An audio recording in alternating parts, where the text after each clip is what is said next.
The title of today's talk is Flowing with Change. Say that with me. Flowing with change. We know that our thoughts are what give rise to or create, if you will, the emotions we have. And so last week we were looking at the thoughts that we hold about change.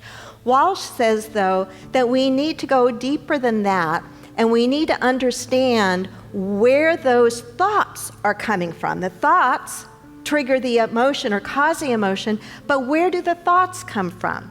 He says that the thoughts come from, to use his terminology, what he would call inner truth. Small I, small t, not your divine self. Inner truth. And when he describes what that is, what he's describing is the story that we have bought into about ourselves. That story, or that inner truth, to use his terminology, comes from prior data. Where do we get the prior data from? All sorts of places. We get prior data from our family of origin, do we not? Absolutely. We get prior data from our teachers, from our friends, from the music we listen to, the entertainment that we watch, from the news. We get prior data that begins to build an inner truth or a deep belief. We get it from our culture. And then, and we know this metaphysically, then what happens with these inner truths is metaphysically they become or are the lens through which we interpret life.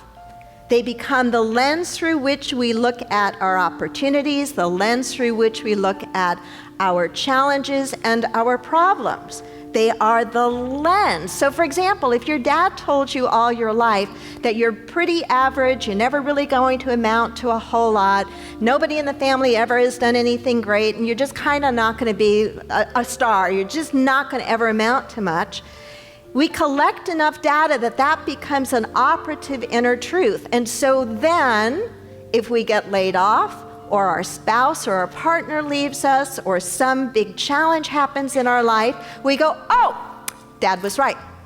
See, this is proof. And it feeds upon itself and feeds upon itself deeper and deeper and deeper. There is a reality going on that is higher than your inner truth and higher than the events you are experiencing.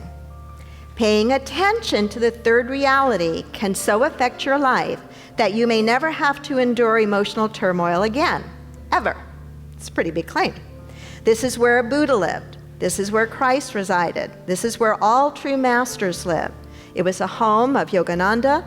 It is a home of the Dalai Lama. It is where you will find Thich Nhat Hanh and Western masters too, such as Stephen Levine, Eckhart Tolle, Byron Katie, and Mary O'Malley. They all live or lived from the third reality, which is the realization that what you think is going on and what you think about what you think is going on is not really what is going on. When we can remember this idea that there is a third reality, or what I've always called the God agenda, which means that the events that are happening in my life look on one level to be happening for a particular reason, or maybe no reason at all that I can see on a particular level. Yet the God agenda, or Walsh's terminology, the third reality, says that there is something beneath that, and that something beneath that is meant to bring us forward, meant to evolve us, meant to grow us.